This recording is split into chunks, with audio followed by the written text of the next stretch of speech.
Hey everybody, my name is Rob Woodbridge from Untethered.tv. What you're about to see here is a clip, a short clip of a much longer episode. It can be found on Untethered.tv. So if you really are interested in this, go to Untethered.tv, do a search for this title, and you'll find it there. But enjoy this short clip.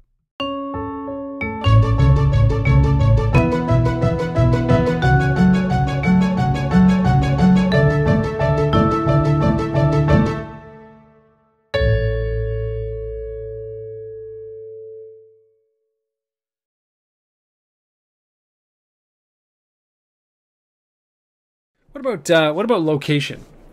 You know, like does context play into content on a mobile device? You know, like my biggest terrifyingly yes, it does absolutely. Eh? Yeah, I mean, I haven't seen a ton of people doing it with video yet. I've seen it, with people who have sites that are designed for local search, like for mobile, and so they have content that is like, oh, if you're going to Costa Rica and you're there and you search for something, like they're going to use their content to rank better and like show up and stuff.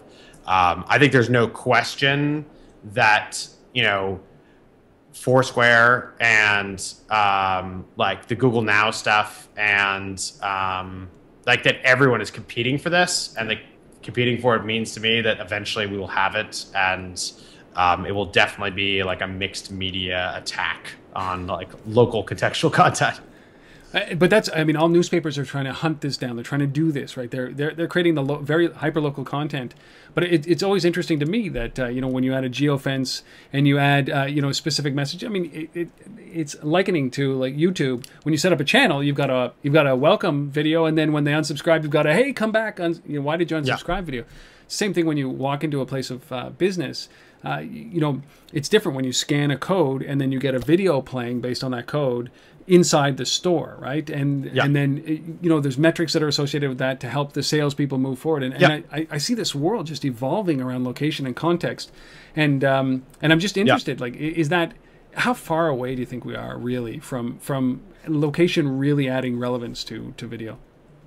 I don't think we're that far. Okay. I mean, I am seeing it right now. I met with somebody yesterday who runs like a pretty significant like restaurant business in Boston, and they have like packaged goods that are hitting the stores, where every packaged good is going to have a link back to videos for recipes for what to do with that stuff.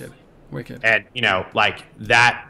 So like tied in with QR codes, or tied in with a image yeah, it's either a QR code or like a short URL. Yeah. But basically, like, it's obviously local and where they're distributing that stuff. Like, it's around here. They're playing off like the chef's name and all these things. And then they're going to take control of that one interaction, obviously, so that someone scans it. They come back, they watch the video. Now they know, if they can get this person's email address, they know that they're either a buyer or a potential buyer of this thing, and they've connected to this place that they couldn't have connected to before. Yeah. So yeah, I think it's absolutely going to happen. I think the question is like, I don't know how fast it's going to happen before everyone all the time. There's like actually an expectation that's like, if I'm buying something, I want to know what to do with it and how it works before I go. And I want a video to like, because it's harder to fake things in video. I want a video to show me the truth behind this product. Yeah, it's so true. Like, I'm desperately looking for this online right now because I've done so many interviews. But I interviewed a coffee roaster in Vancouver, and this is my last story here. And it was what ended up happening with this was these guys so it's a fair trade coffee roaster, and nobody really understands what fair trade means, right? Yeah. So what they did was they took a QR code. It's the first time that it's called Ethical Bean Coffee, and it's based out of Vancouver. And what these guys did is they did exactly what we're talking about here. They had on their packaging in Loblaws, up here in Canada, a little QR code. And when you scanned it with your phone, it launched a video, and it told the story about the bean and the farmer and where it was. And they interviewed the farmer, and in Guatemala and his family, and they took him through a tour of of how they did it. And I thought, boy, what an immersive, all in 2 minutes. What an incredible experience that sunk me deeper into that brand. And I hope to see much more of that.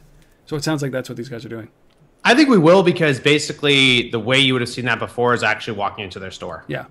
Yeah. And this is how it comes online. So I really think we'll see more of it. Wicked.